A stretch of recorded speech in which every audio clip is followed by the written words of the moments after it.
Oke teman-teman, di sini saya bakal ngebahas tentang psikologi ya, tentang psikologi trading. Jadi kenapa psikologi itu penting banget teman-teman di dalam trading? Karena pertama ya, pertama kita ini ketika trading kita hanya berhadapan dengan diri sendiri teman-teman. Nggak ada yang lihat, nggak ada yang mantau di sana, hanya kita sendiri berhadapan dengan layar komputer teman-teman. Nah jadi kita di sini psikologi trading sangat berperan penting dalam penentuan atau eksekusi di setiap trading kita, teman-teman. Nah, kenapa saya pengen ngebahas masalah psikologi trading di sini? Jadi terlalu banyak yang menyepelekan psikologi trading ini, teman-teman. Padahal ini adalah modal atau pondasi utama ketika trading, teman-teman. Nah, ini psikologi trading ini efeknya jangka panjang ya. Efeknya jangka panjang psikologi trading ini karena ini nanti berhubungan dengan habit teman-teman ya. Habit, kebiasaan sehari-hari teman-teman ya, psikologi. Kenapa di sini saya sering menyebut habit? Di grup juga saya sering juga mengutamakan kebiasaan-kebiasaan baik ya. Jika saya sering juga bilang di grup itu, jika kalian terbiasa disiplin, habit ya. Kita tulis saja sambil di sini. Ini nomor 40 ya. White agak. Ini saya hilangkan dulu deh XAUUSD-nya. Oke. Hilangkan. Habit nih teman-teman. Saya bakal ngebahas habit, ini akan berhubungan dengan psikologi trading. Jadi habit ini nanti kebiasaan kita sehari-hari itu bakal berefek dengan hasil trading kita ya teman-teman.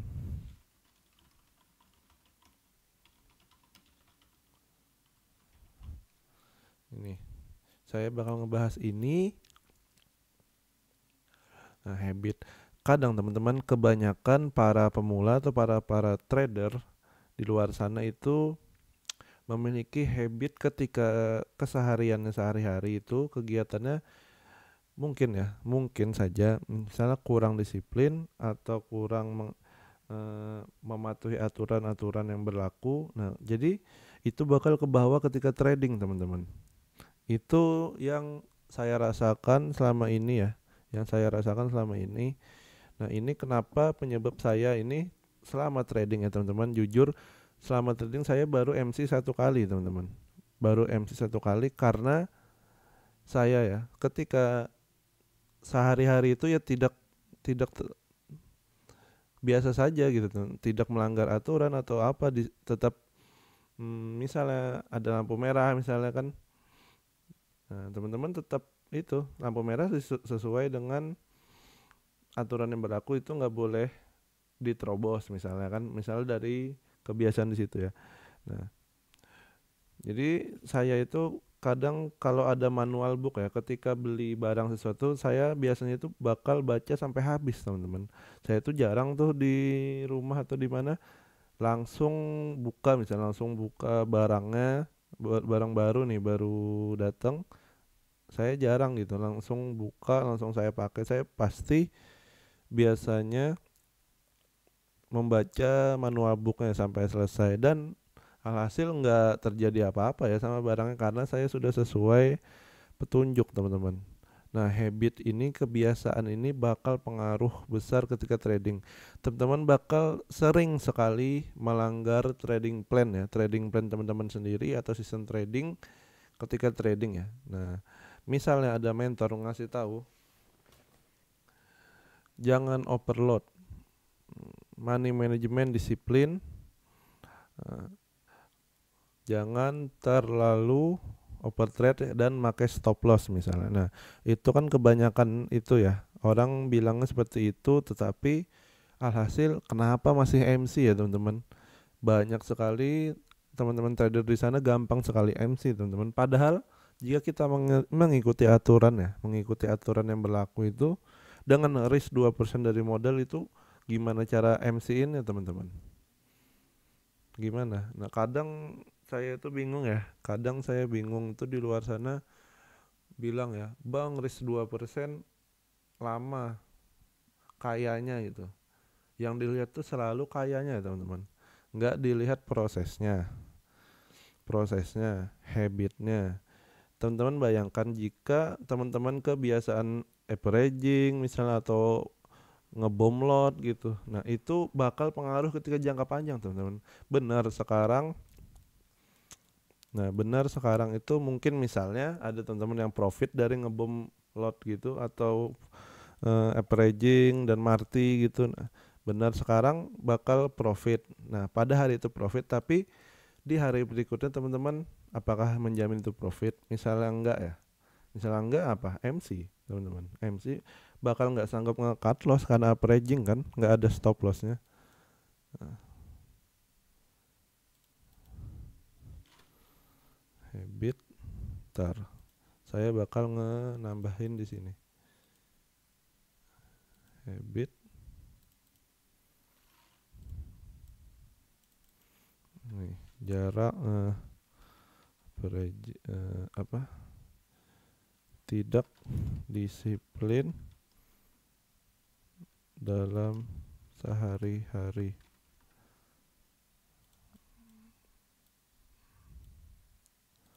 Nah, ini bakal berpengaruh ya. Kebiasaan tidak disiplin dalam sehari misalnya misalnya contohnya saja saya tidak membaca manual book atau tidak membaca buku petunjuk ketika membeli barang baru. Nah, atau ketika lampu merah misalnya saya kebiasaan melanggar aturan. Wait, pencet teman-teman.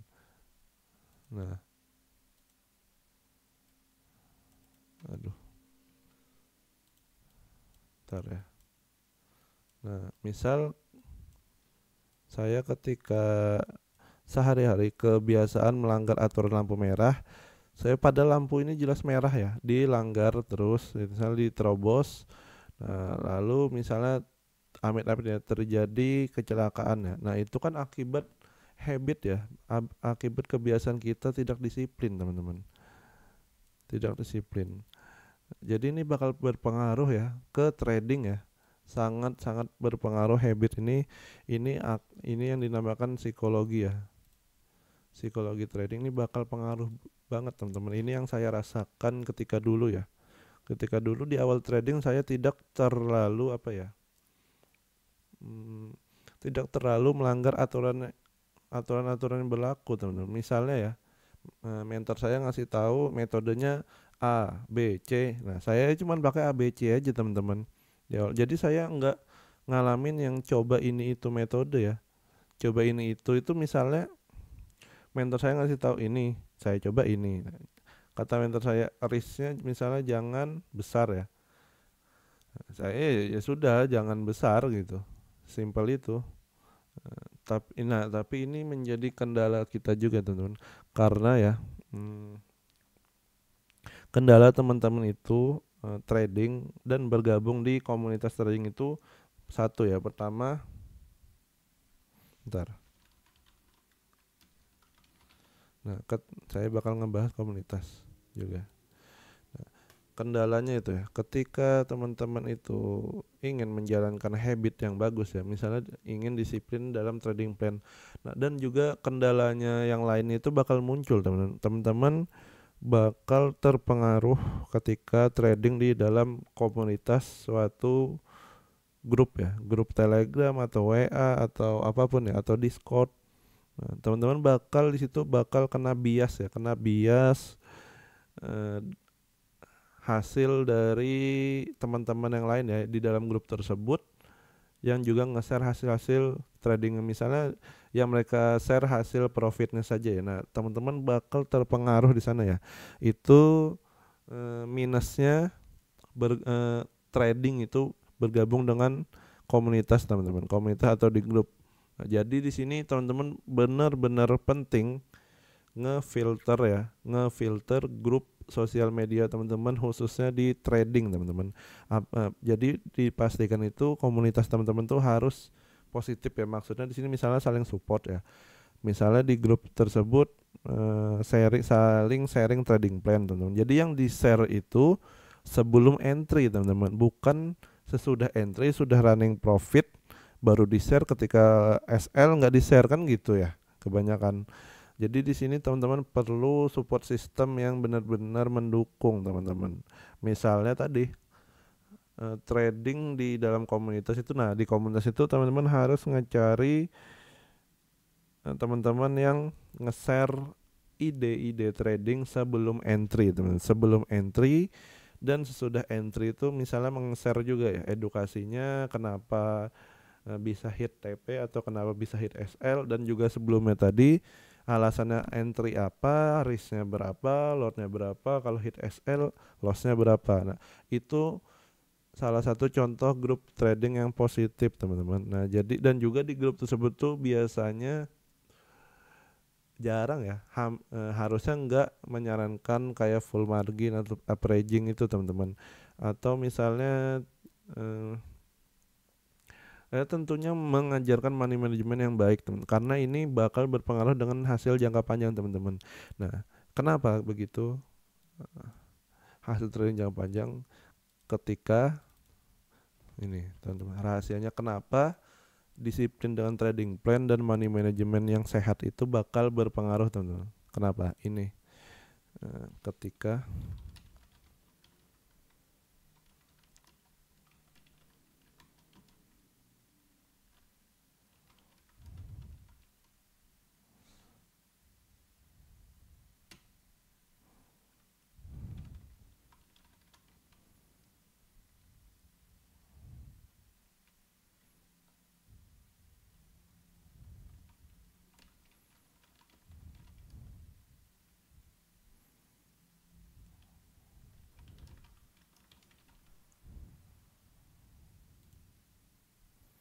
ini saya bikin gini ya, bisa nggak sih?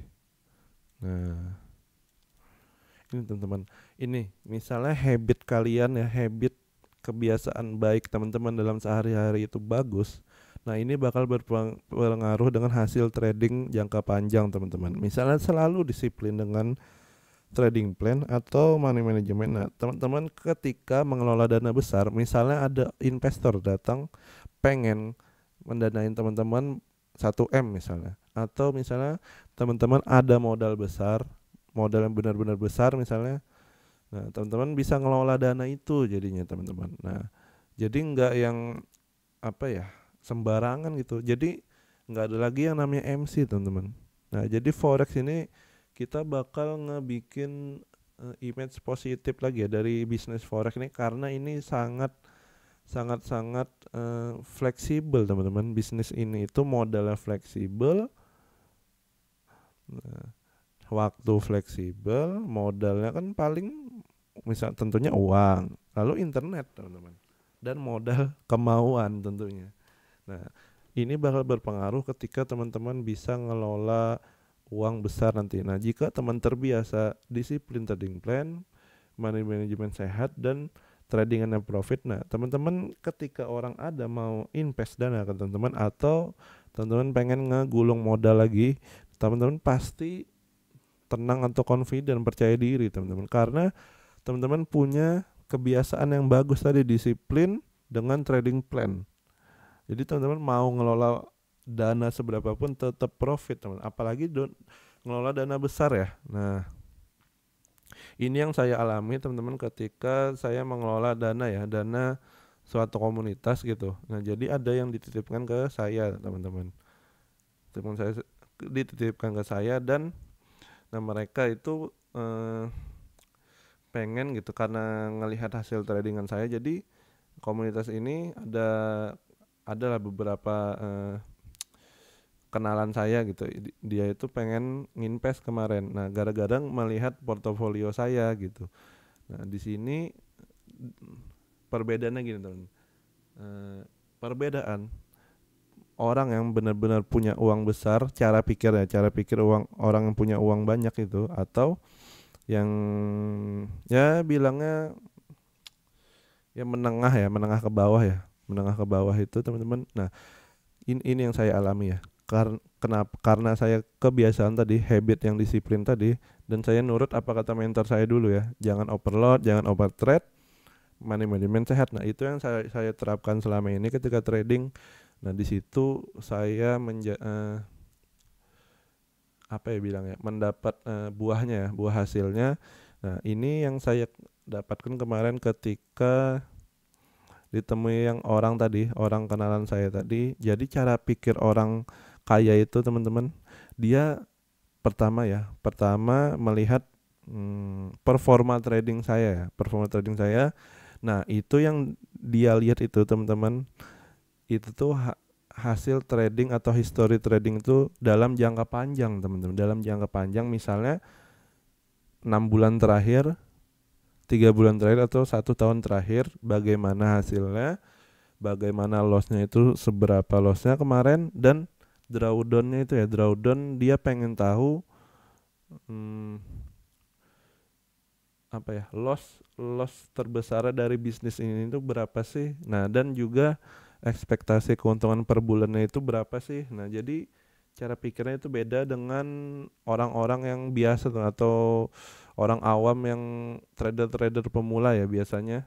Nah, dia nggak lihat hasil trading terakhir ya teman-teman. Dia walaupun misal terakhirnya biru, dia nggak ngelihat ke situ teman-teman. Dia ngelihatnya dalam jangka panjang, bagaimana performa si A ini trading. Jadi dia bakal percaya nitipkan dana dia ya, menitipkan dana dia untuk dikelola teman-teman. Nah, jadi ini mungkin bisa jadi apa ya, insight baru buat teman-teman. Jadi jika kalian sudah terbiasa disiplin dengan trading plan atau punya habit yang bagus tadi, nah teman-teman ketika bertemu dengan orang yang ultra kaya ya bilangnya, ultra kaya, nah jadi teman-teman bakal ada portofolio, teman-teman bakal ada portofolio. Dan tentunya cara pikir orang yang benar-benar kaya itu ya, itu tadi lebih melihat resikonya, bagaimana si A ini menjalankan bisnisnya, resikonya seberapa, dan profitnya bagaimana ya, seberapa banyak gitu. Nah, jadi orang orang yang benar-benar kaya itu bakal ke arah situ teman, mindsetnya ya. Nah, jadi jika teman-teman terbiasa menerapkan habit-habit yang bagus ini teman-teman, nah teman-teman bakal meningkat drastis performa tradingnya ya, secara singkat teman-teman. Saya singkat karena kebiasaan ini sehari-hari ya, sangat dekat dengan kita sebagai trader teman-teman, karena kita berhadapan dengan diri sendiri ya ketika di depan layar laptop teman-teman atau komputer. Nah, ini saya ada referensi buku ya, teman-teman bisa membaca Atomic Habit ya, mungkin Atomic Habit nih, ini teman-teman. Nah, salah satu buku yang bisa saya sarankan mungkin ini teman-teman, Atomic Habit. Ini sangat berpengaruh besar dalam bilangnya apa ya, karir trading saya ya. Karir trading saya itu meningkat drastis ketika saya mulai membaca dan menerapkan apa yang ada di dalam buku ini teman-teman. Nah, ini sangat berpengaruh ya. Atomic Habits ini kita bisa membiasakan diri dengan kebiasaan yang baik setiap harinya dan membuang kebiasaan buruk teman. Nah, itu bakal benar-benar berpengaruh dengan hasil tradingan kita. Nah, biasanya win rate-nya meningkat dan juga kita lebih jernih ya ketika trading. Nah, jadi habit berpengaruh dengan psikologi trading teman. Nah, ini salah satu mentor saya juga ya. Salah satu mentor saya itu bahkan tidak pernah MC teman, tidak pernah MC. Karena kenapa kata dia? Kata beliau sejak kecil itu ya sudah terbiasa itu manut sama guru beliau teman-teman. Jadi selalu manut dari kecil. Jadi apa yang kata guru dia itu, jangan lakukan A, jangan lakukan B, jangan jangan ngambil uang orang atau jangan ngambil barang orang. Jadi benar-benar diterapkan, dia eh, nggak mau coba melanggar apapun itu. Nah, jadi kebiasaan itu terakumulasi sampai besar. Nah, ketika beliau menemui dunia trading ini, ya otomatis teman-teman nggak ada yang berdarah-darah gitu. Jadi ini memang berpengaruh besar ya ketika teman-teman mempunyai habit yang bagus ya, akan berpengaruh besar dengan hasil trading teman-teman ke depannya, dan tentunya ya dalam tanda kutip dalam jangka panjang teman, dalam jangka panjang. Jadi yang perlu kita garis bawahi ya, hasilnya dalam jangka panjang teman-teman, bukan dalam jangka pendek ya. Oke, ini bakal berpengaruh besar bagi teman-teman ke depannya. Oke, semoga ini bermanfaat ya teman-teman, sharing-sharing kita pada kali ini. Teman-teman bisa join di grup kita juga kalau pengen sharing-sharing tentunya, dan juga klik like, share dan subscribe juga ya teman-teman. Nah, biar teman-teman bisa mengikuti atau mengetahui edukasi-edukasi menarik lainnya ya, tentunya di channel kita Cuan dari Nol. Oke teman-teman, mungkin itu saja dari saya. Thank you.